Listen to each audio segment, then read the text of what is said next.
Alrighty guys, today's video is going to be my rod and reel arsenal. Alrighty guys, this is my first reel. I don't really have a rod for it because rod's kind of shit. It was like a Berkeley lightning rod, something like that. But it's a Daiwa Tatula 7.3 gear ratio. You got that right? I think I have like 20 pound braid on here, something like that. But this was originally going to be like what I'm going to fish with frogs and stuff. Alrighty guys, my next one's going to be my finesse rig. It's a Gander Mountain Advantage series. It's a pretty bad rod. And I have a Bass Pro Shop Pro Qualifier reel. I think it has 15 pound braid to a 8 pound fluorocarbon leader.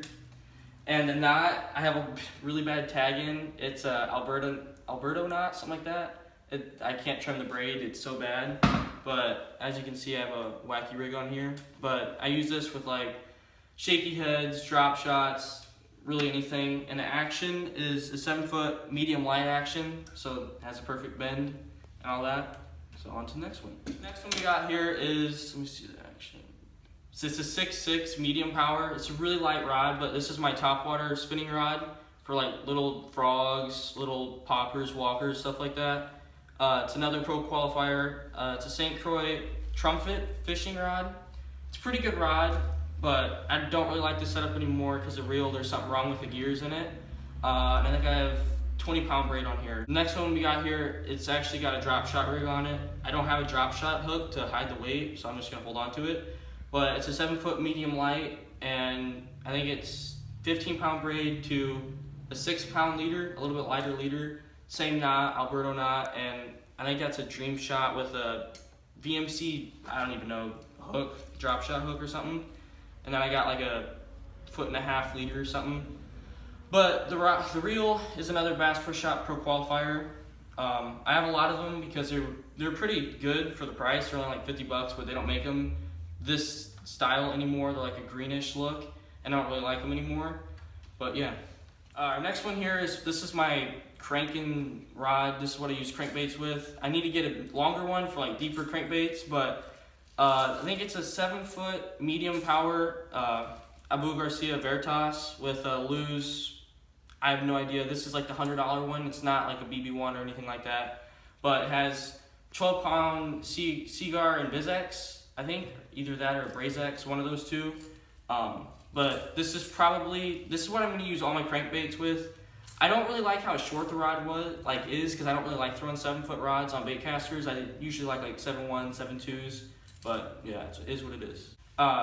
Guys, I'm gonna make a separate video on this rod and reel right here, but this is probably the best budget setup rod and reel you can get. I'm pretty sure this reel, they don't make this one anymore. They make a newer one that's a lot better. It's like an actual like metal frame. But this reel was like $60 and this rod was like $40. And this is probably the first bait caster I actually got into bait cast like with bait casters. I used to use just all spinnings, and like now I love bait casters. They're like huge deal in my arsenal. But this is a 7 foot medium heavy. Really a 7 foot medium heavy is good for like anything, spinner baits, jigs, almost everything. But I mean, I have fluorocarbon on here, so you can't throw top waters, so that's one thing it's not good for. But it's a 6.5 to 1 gear ratio. And yeah, this is probably the best budget setup that I could think of, but they don't make this really anymore. I think the newer one's like $80, something like that. So it's still pretty good, but yeah. Next one here, this is, I usually use this for like, not really heavy Texas rigs, but just Texas rigs, jigs, and sometimes spinner baits. But this is my Shimano Chronarch CI4. This is the older model. No, I did not pay the actual price, $250 for it. Tackle Warehouse had these for like $140 on the Christmas sale last year, and it's paired up with a Dobyns Fury Series 7 foot medium heavy. I'm probably gonna upgrade this to 7.1 or 7.2 because I think a lot of times, I don't know if it's the line, but I think a lot of times when like I'm casting 50 yards out or whatever, longer than that, and I set the hook way out there, I don't really get a good hook set. I mean, I still bring the fish in, but it just doesn't feel comfortable. I don't know, it's just the feeling, I guess. Alrighty guys, this is my frogging rod. It's a 7.6 medium heavy blackout number 8. This rod's really good. It's like $60 on Tackle Warehouse because they're trying to get rid of them. I think number 8's just gone out of business. I'm not for sure. They're like paired up with 13 Fishing. But this is a Kuma Komodo 7.3-1. They actually made a new design on this. This is the older model. I think you can still buy it, but I'm not for sure. I have it on 15-pound braid, Spro, D. Rojas frog.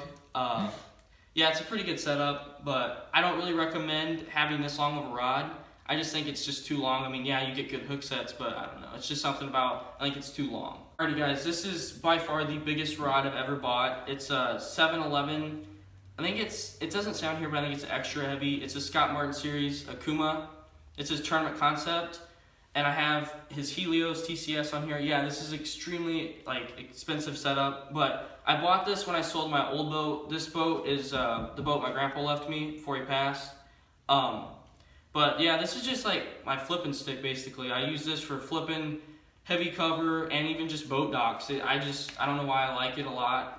Around here in Indiana, you don't really have a lot of lakes you can do that, but there are a couple you can.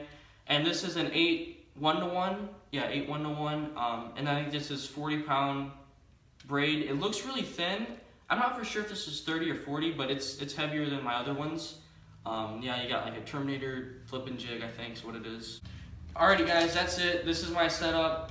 But guys, you also have to know that most of these I did not pay for. My grandpa left me, I think, all these spinning, this orange one and this white one, and then these two, these three, whatever I bought. Alrighty guys, this is it for today. I'll see you in the next video. I don't know if I'm gonna be fishing, doing another rod and reel, tackle, whatever, but yeah, I'll see you guys in the next video.